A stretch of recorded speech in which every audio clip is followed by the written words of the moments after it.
Hawkins here with Chickenhawkfarmstead, and today we're gonna get this stove cooking. So I'm gonna show you how I load it up. We're gonna start it up and see if we can get a roaring fire going. Right back.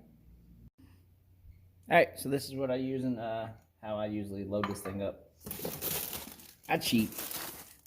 I use these little fire starters, and I even sometimes use these little well, they're fire starters as well. These light a whole lot easier. You just take a couple of these. So I really like both of them. These are, like I said, easy light.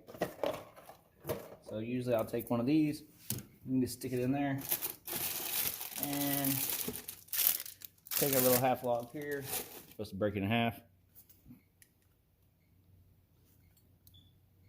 Move the other way. There we go.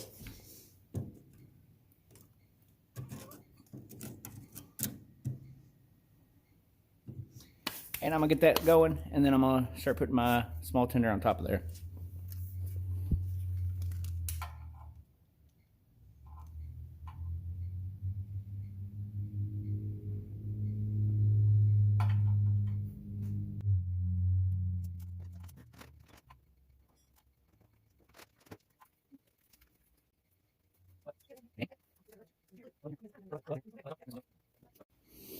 Okay, as this is starting to catch, I like throwing some cardboard in here and getting it kind of flare up. What my opinion does is help warm the flue up, to help get that draft going, and then we'll stack the wood in there. Because once it starts getting a good draw up there, burns a lot better. Okay, one thing about the cardboard, when you start carrying up cardboard boxes, I always try to take as much plastic or the tape off as I can.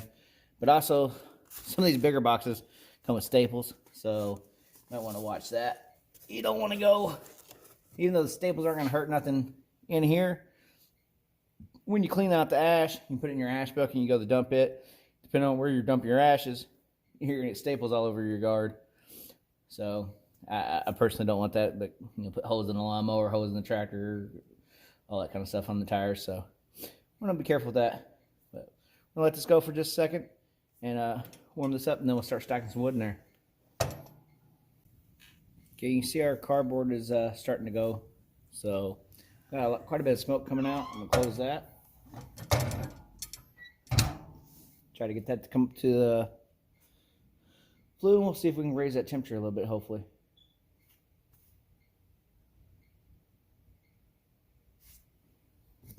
So far, you can see the thermostat right here. And I don't know if you can see, yep, you can see that little piece of metal right there. That's a actual gauge. So I'm gonna get this around here, which is around 250 or so.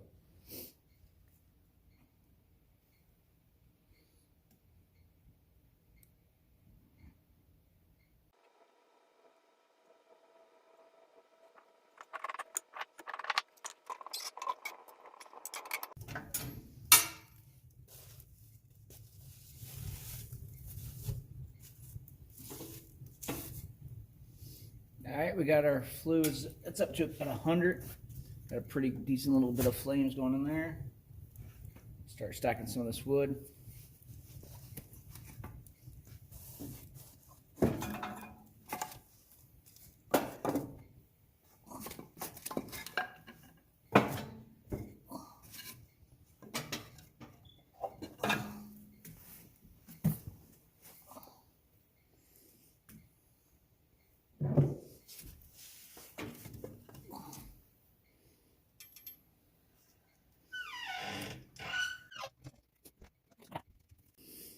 As you can see, initially I try not to pack it too full and kind of back and forth. I do cut mine a little bit smaller because they're it's a smaller box, and then we've got plenty of air gaps for it to get air in there. You can see all the smoke coming out because it still hasn't got a good draw going up. We're around 100 or so, but so I'm gonna close the door back, and we'll be back in a bit when hopefully this is fully engulfed, and we'll check on it. Alright, so it's been about 30 minutes, so I wanted to come back and kind of show you what we got going on here. Our temperature's up there's around 250. You can see we got a nice little fire going inside. So now, at this time, I'm going to go ahead and add some little bit bigger logs in there, kind of move the coals around to the outer edges.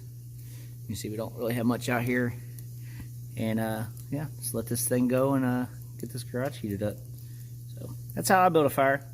Let me know what your tips and tricks are, or if you see something I can do a little bit better on here, a little bit easier. That's it for now. Like, share, and subscribe. Have a good one.